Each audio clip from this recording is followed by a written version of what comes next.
Sejam bem-vindos ao primeiro episódio do Púlpito, o novo podcast da APA. Não foi criado em quarentena, mas ainda vamos bem a tempo. Neste programa, vamos conhecer os projetos juvenis e académicos que querem fazer a diferença e tentar perceber um pouco mais sobre a sua percepção da realidade política, económica e social que nos envolve. Eu sou o Pedro Valente Lima e comigo está Gabriel Gonçalves, presidente da APA. Olá, Gabriel. Olá, boa tarde. E connosco hoje sobe ao púlpito Marcos Alves Teixeira. Olá a todos, boa tarde e primeiro, obrigado pelo convite. Comecemos agora com as perguntas. Neste momento de pandemia, lá está, são ainda muitas as incertezas, se calhar até mais do que as certezas, em relação ao ensino, neste caso específico ao ensino superior. Portanto, quais é que são, neste momento, os principais obstáculos, tanto para professores, estudantes e mesmo para as faculdades? Efetivamente, nós estamos a passar uma fase, primeiro, inesperada, portanto, ninguém previa que íamos ser atingidos por uma pandemia, e uma fase também muito difícil. Portanto, desde o início, que a forma como nós tivemos que nos adaptar a viver com esta pandemia revelou muitos obstáculos para as instituições e, portanto, também depois para quem faz parte delas, desde os estudantes aos docentes e mesmo todos os outros colaboradores e funcionários e investigadores. E, portanto, há aqui, se calhar, três preocupações, ou pelo menos três apelos que nós temos vindo a fazer. O primeiro é garantir que as fragilidades que foram expostas pela pandemia, e, portanto, quando se fala em fragilidades, podemos falar, por um lado, de fragilidades sociais, e, portanto, a saúde mental, por exemplo, é uma preocupação muito grande nossa. Num estudo que nós divulgamos ali em junho, julho, 80% dos estudantes que responderam ao nosso inquérito diziam que sofreram um agravamento de estados de ansiedade e depressivos. Isso foi um valor que nos assustou muito.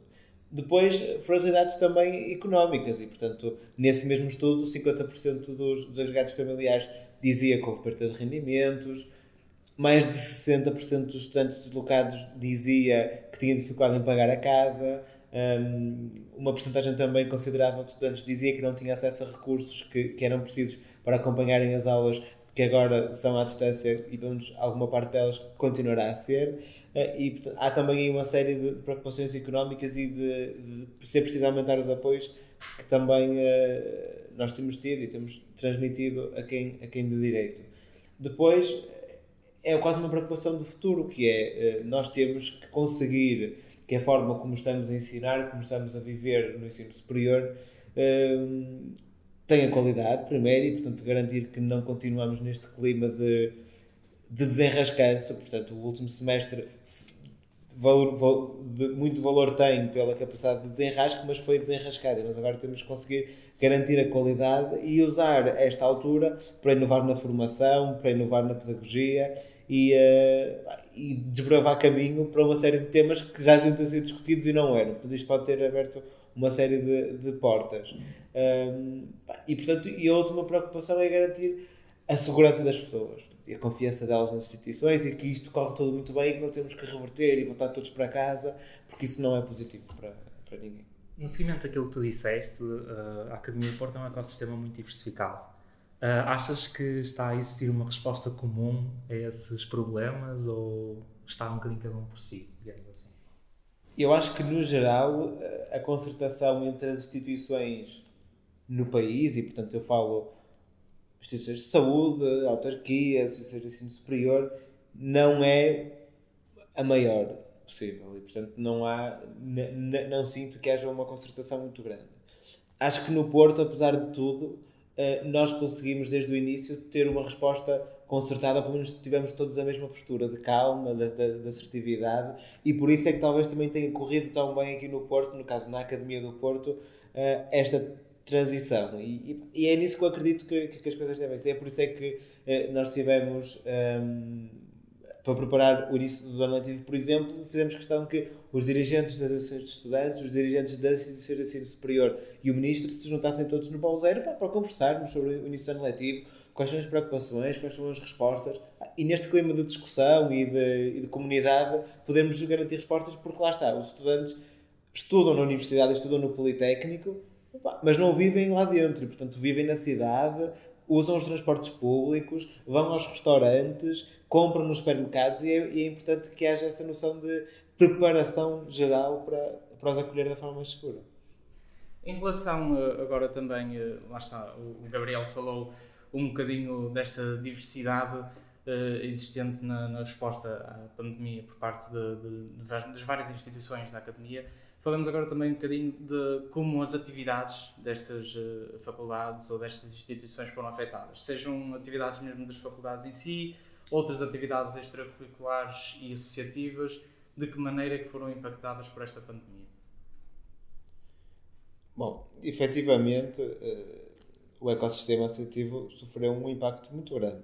Desde logo a própria FAP, no sentido em que pela primeira vez nós tivemos que cancelar a queima das fitas e toda uma série de atividades que envolvem a presença das pessoas. E o ecossistema associativo e mesmo as próprias instituições de ensino superior tinham um programa ele todo baseado entre pessoas estarem umas com as outras, conversarem umas com as outras cara a cara e haver um clima de discussão dessa forma. E portanto isso foi impedido e obrigou-nos a refletir muito as nossas estruturas, a refletir a forma como fazíamos as coisas e a arranjar-nos soluções para continuar a fazer e a perseguir os nossos princípios. E ainda aliado a isso tudo, continua a haver um clima de incerteza que é nós não sabemos como é que vai estar o país daqui a um mês, se vamos estar com medidas de restrição mais ligeiras ou mais agravadas e portanto é muito difícil para nós e nós precisamos desse planeamento, é muito difícil planear a 3 meses, a 6 meses. Isso é difícil. Nós estamos habituados a planear com essa antecedência. Agora não conseguimos e, portanto, temos que arranjar uma forma aqui de ter sempre 2 ou 3 planos para tudo o que fazemos para podermos readaptar rápido. Achas por isso que a aposta no digital é a solução para 2021? É. A aposta no digital é a solução para tudo. Ou seja, se começarmos primeiro no ensino, isto é, a introdução de tecnologias da informação, de outro tipo de tecnologias que possam servir de interface para ensinar ainda é muito reduzida. Também não podemos cair no erro de definir a inovação na formação, a inovação pedagógica como introduzir só tecnologias, porque isso não é inovação nenhuma. É facilitação e adaptação, até como muita gente tem dito, e eu concordo, que é o ensino que houve no semestre passado não é ensino à distância na sua definição, é ensinar como se ensina presencialmente à distância, que são coisas diferentes. E, portanto, nós temos que conseguir adaptar os conteúdos programáticos, as formas de avaliação, a plataformas digitais que funcionem para tal e sejam desenhadas para tal. Isto é, se calhar não faz muito sentido eu, enquanto estudante, em 2020 e em 2021, pronto, e daí em diante, ter que sair da minha casa para ir para a minha faculdade ou para a minha escola, sentar-me durante 2 horas a ouvir um professor a dar uma aula que é puramente transmissão de informação. O acesso à informação está tão liberalizado e tão massificado que, se calhar para isso, eu prefiro estar em casa e ver isso no meu sofá ou ver isso quando me apetecer e, portanto, consigo depois também orientar um horário para isso. E, portanto, se nós entrarmos nesta lógica de tudo o que seja puramente dispositivo, passar a estar disponível de forma assíncrona para que os estudantes possam aceder a isso quando quiserem e o tempo que passam nas instituições ser utilizado para debate, para reflexão, podemos arranjar aqui uma nova forma e até democratizar o acesso ao ensino superior, no sentido em que assim é mais provável que eu consiga, por exemplo, compatibilizar com uma atividade profissional. Se só tiver que ir 3 dias por semana à instituição, pode até significar que eu não tenho que mudar de casa e, portanto, deixo de ter essa despesa de ter que ter uma segunda habitação. Portanto, há uma série de vantagens em nós apostarmos nisso e, portanto, acho que esta lógica se pode traduzir para a sociedade em geral e não só para o ensino superior. A pandemia acaba por ser uma espécie de abertura a esse tipo de soluções. Mas achas que o corpo docente e outros stakeholders da academia estão preparados para fazer essa mudança? Porque não, eu falo como estudante também, não vejo muito essa liberdade, pelo menos. Muitas barreiras. Sim, há uma série de barreiras, muitas delas são administrativas, outras não são, e portanto tudo o que seja mudar não é fácil, e portanto as grandes mudanças demoraram muito tempo a ser feitas, e portanto da mesma forma que há docentes que se calhar não têm uma abertura tão grande para mudar a forma como fazem as coisas, também há muitos bons exemplos de professores que se empenharam muito durante a pandemia, muitos deles que não estavam de toda à vontade com a forma como as coisas eram feitas, mas que esforçaram-se, empenharam-se e os estudantes reconhecem isso. Então, no geral, eu acho que tem havido abertura para isso e, portanto, sem querer aqui transmitir sequer uma boa ideia sobre a pandemia, portanto, não houve nada de bom, ninguém desejava aquilo. Há algumas oportunidades que podem ter sido desbloqueadas por isso e, portanto, sim. Relativamente à agenda da FAP, ou seja, não foram só também as aulas, as faculdades, as instituições que foram afetadas por esta mesma pandemia, e também pelo facto de estar a haver cada vez uma maior aposta no digital, o que é que se pode adivinhar ou o que é que se prevê da agenda da Federação Académica do Porto para este presente ano letivo? A agenda da FAP vai continuar a ser a mesma, no sentido em que os princípios que nós definimos no início deste mandato continuam a ser os mesmos e as prioridades as mesmas, ou seja, uma aposta muito grande na cultura e, portanto, dinamizar o tecido cultural da cidade com os estudantes e criar uma série de plataformas para que eles possam ter acesso e também, ao mesmo tempo, serem criadores. A sustentabilidade ambiental também é outro dos nossos. Nós queremos agora, até ao final do ano, assinar uma carta de compromisso com as associações para que possamos todos em conjunto desenvolver o nosso trabalho de forma mais sustentável. A aposta ainda mais no digital e na transmissão de conhecimento com a Tomorrow Summit, que este ano vai ser totalmente online. E depois também a discussão toda à volta do ensino superior, que felizmente nós já no início do ano, sem sequer prever que vinha a pandemia, nós começamos a pôr a inovação pedagógica e na formação na agenda, com os partidos políticos, com os decisores. E ela agora está na agenda e, portanto, é continuar a trabalhar nisso. Nós estamos a preparar agora também um estudo para perceber quais foram os outcomes do semestre passado positivos em termos de pedagógicos. Depois também fazemos aqui um benchmark com o que se faz em Portugal e na Europa, portanto, também dar o nosso contributo. E, portanto, de um modo geral, os princípios e os valores que a FAP tem trabalhado vão continuar a existir. Agora, temos é que mudar a forma como os fazemos, e isso é um desafio para nós, tem sido um desafio para nós. Não conseguir juntar pessoas, não conseguir mobilizar a comunidade toda junta, portanto, e é algo que nós estávamos habituados a fazer e que era uma das nossas missões, e portanto agora é fazê-lo online, no digital. Mas acho que também é uma oportunidade para nós jovens nos conseguirmos adaptar e percebermos como é que fazemos as coisas. Sim. Uma das vossas atividades com mais impacto é sem dúvida a Semana da Queima e a Semana de Recepção ao Caloiro. Pronto, não querendo fazer aqui futurologia, não sabemos como é que isto vai estar daqui a uns tempos. A FAP tem preparado um plano B para esse tipo de celebrações, caso não possa acontecer de forma presencial, como não pode... Claro, naturalmente que temos, ou seja, há toda uma incerteza muito grande em relação à possibilidade de nós fazermos até ao final do ano coisas que impliquem aglomerados de pessoas. E portanto nós estamos a trabalhar naquela lógica de que eu falei há pouco, de ter sempre uma série de cenários preparados, portanto, e depois é ir sistematicamente passando para o que vem a seguir, se o que estamos a implementar na altura não dá. E portanto, sim, por exemplo, a Semana de Recepção ao Caloiro, eu até vejo como difícil que possa acontecer como acontecia antes, em que juntava mesmo milhares de pessoas e portanto dificilmente acontecerá, mas temos que naturalmente arranjar soluções. Claro que há coisas que perdem a essência e a sua essência depende exclusivamente de juntar as pessoas. E aí não há grandes alterações a fazer e, portanto, como os festivais de verão também não dá para fazer um festival de verão na sua essência, porque é muito mais do que música online. Portanto, dá para transmitir concertos, mas isso não é um festival de verão. E, portanto, há coisas que, na sua essência, não dão para fazer. É arranjar alternativas, criar coisas novas e, portanto, garantir, ainda assim que, por exemplo, neste caso, o que acontece é as boas-vindas dos estudantes à Academia do Porto, isso acontece. Agora, de que forma? Da melhor possível. Falamos ao longo desta conversa bastante da transição para o digital, da maioria das atividades, mas poderão haver certas atividades que se calhar deverá ser mais difícil a transição, se não for mesmo impossível de transicionar mantendo a sua identidade original, que é, por exemplo, as praxes, as turnas e muitos outros grupos de ação académica, ou seja, em que sentido é que a Federação Académica do Porto está atenta a estes casos, se pensa em algumas alternativas a estes mesmos casos, que conselhos é que tem a dar? O primeiro conselho que nós damos é que a coisa mais importante é a segurança de todos. E, portanto, nós temos que, antes de analisarmos a viabilidade da nossa atividade, é analisar se a nossa atividade poderá condicionar a segurança dos outros. A partir daí, é dentro do possível, trabalhando sempre na rede que nós temos aqui na Academia do Porto e numa rede muito solidária, muito generosa entre todos, os diversos tipos de entidades, sejam elas associativas, sejam grupos informais de jovens, sejam estruturas de estudantes que trabalham a política partidária como vós.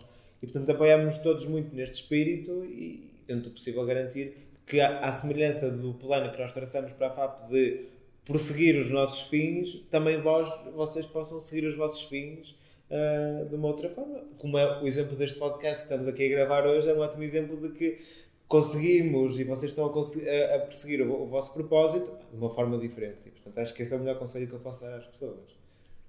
Uma parte significativa dos apoios que existem para os estudantes rege-se pela parte financeira, nomeadamente as bolsas de estudo, por exemplo.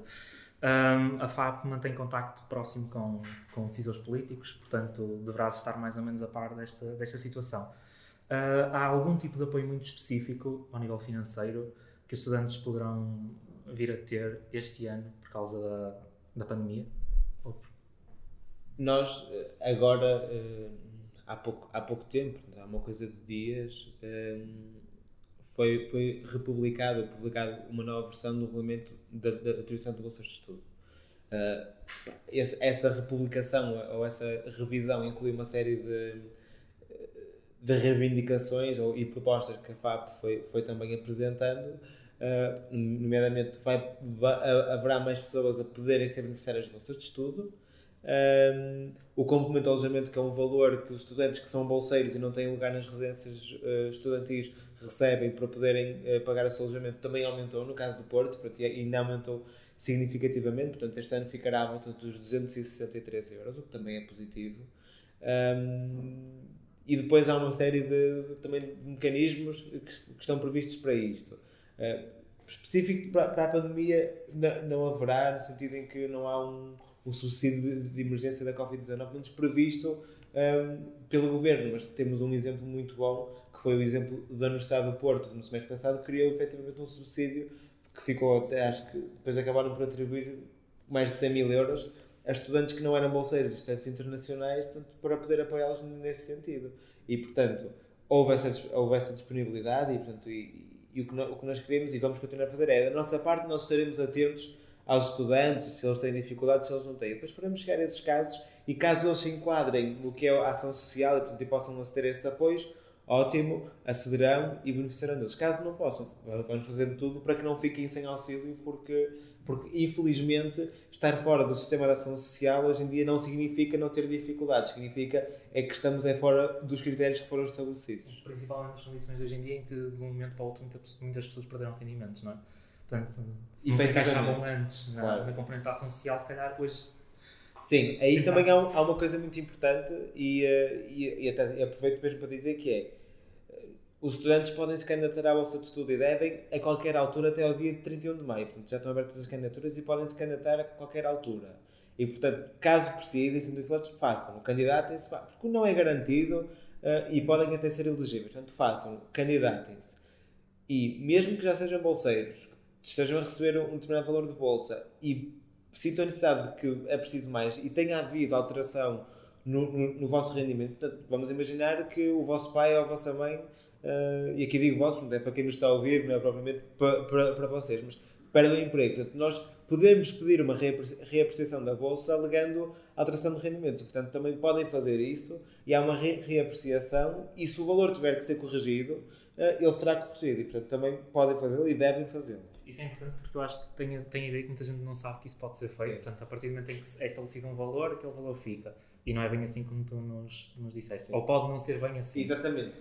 Pode haver reapreciação e o valor não ser alterado. Mas pode ser alterado para um valor inferior? Infelizmente, uma das referências para este regulamento é que pode ser alterado para o valor inferior. Mas eu acredito que não vai acontecer, no sentido em que se o estudante faz esse pedido é porque houve efetivamente perda de rendimentos e, portanto, não haverá esse perigo. Da parte da Federação Académica do Porto, então, visto que a pandemia acaba por ser algo imprevisível, algo que nós já reparamos e que tivemos a oportunidade de falar agora, neste momento. Qual é o comportamento que nós podemos esperar da Federação Académica do Porto ao longo deste ano em relação a estes casos que podem ser pontuais, como casos frequentes de falta de apoios? O comportamento vai ser, primeiro, de uma atenção constante e redobrada. Por isso é que nós, logo no início da pandemia, criamos uma plataforma covid19.fab.pt, onde as pessoas podem encontrar, por um lado, informações desde planos de contingência das instituições e, portanto, informação compilada, onde também depois vai ser disponibilizado, também como no site, um guia para as bolsas de estudo e, portanto, as pessoas também podem consultar porque está simplificado e percebe-se. E também nessa plataforma tenho a oportunidade de nos fazer chegar dúvidas, apelos e, portanto, comunicar connosco diretamente. E depois é pegar nesses apelos todos e levá-los a quem decide e, portanto, dizer que isto não está bem e tem que ser corrigido e, portanto, mostrar que estamos constantemente atentos e, por outro lado, também contribuir na apresentação de soluções e na construção de alternativas para que este ano letivo seja tão bom ou melhor do que os anteriores. Certamente diferente, mas tão bom ou melhor. Principalmente para os jovens que entram agora, este ano, no ensino superior, portanto, que vão entrar logo com uma realidade muito diferente e, portanto, acho que nos cabe a nós que já cá estamos mostrar-lhes o que de melhor há no ensino superior, mesmo em alturas em que as coisas estão um bocadinho negras e incertas. Mais uma vez, muito obrigado por teres aceitado o nosso convite e ficam, desde já, da nossa parte da APA, os maiores desejos de toda a sorte do mundo, não é?